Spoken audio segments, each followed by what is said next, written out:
নমস্কার বন্ধুরা, বঙ্গরান্না ইউটিউব চ্যানেলে আপনাদের সকলকে সাদর আমন্ত্রণ জানাই। আজ আমি দেখাবো গ্রীষ্মের অতি পরিচিত এবং উপকারী একটি সবজি ঝিঙে দিয়ে চিংড়ি মাছ দিয়ে ঘন্ট।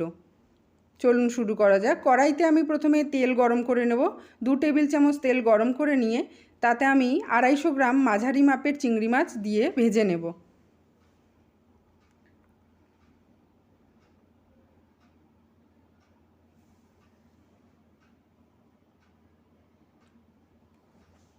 চিংড়ি মাছ একটু হালকা হাতে ভাজতে হবে, কেননা খুব কড়া করে ভাজা হয়ে গেলে চিংড়ি মাছ শক্ত হয়ে যাবে, খেতে ভালো লাগবে না।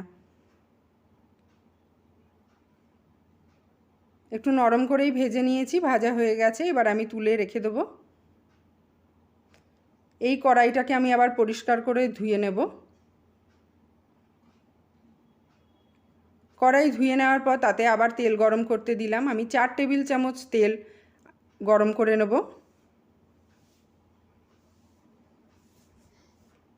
তেল ভালো করে গরম হয়ে গেলে এতে আমি হাফ চা চামচ কালো জিরে দিয়ে দিচ্ছি, 2টো শুকনো লঙ্কা চিড়ে দিয়ে দিচ্ছি, আর দিয়ে দিচ্ছি 3টে ছোট পেঁয়াজ কুচিয়ে নেওয়া।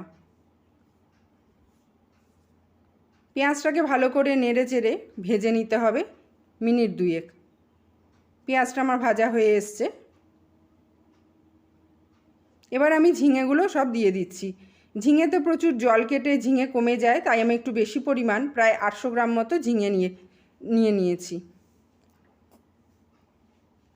ঢাকা দিয়ে দিলাম সেদ্ধ হওয়ার জন্য। 5 মিনিট পর খুলে দেখছি। দেখুন ঝিঙে থেকে অনেকটা জল বেরিয়ে মজে নরম হয়ে গেছে, কমেও গেছে পরিমাণটা বেশ খানিকটা। এরকম পর্যায়ে আমি দিয়ে দেব হাফ টেবিল স্পুন লবণ, হাফ টেবিল স্পুন হলুদ। ভালো করে নেড়ে চেড়ে মিশিয়ে নেব এগুলো।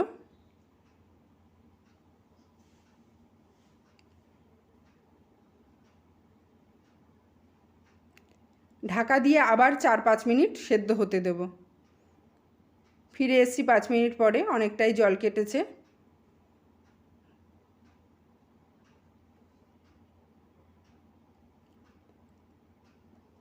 ঝিঙেটা কিছুটা সেদ্ধও হয়ে গেছে, আরও খানিকক্ষণ রান্না হতে দেব।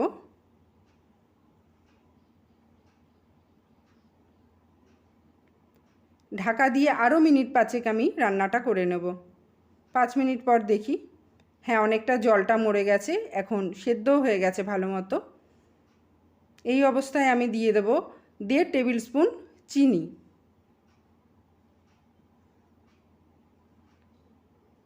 চিনি দিয়ে দেওয়ার পর আমি ভেজে রাখা চিংড়ি মাছগুলো যোগ করে দিলাম। রং হওয়ার জন্য আমি এখানে 1/4 টিস্পুন ব্যবহার করেছি কাশ্মীরি লঙ্কার গুঁড়ো। ভালো করে মিশিয়ে দিচ্ছি। রান্নাটা আমার প্রায় হয়ে গেছে, এবার আমি এটা পরিবেশন করে দেব।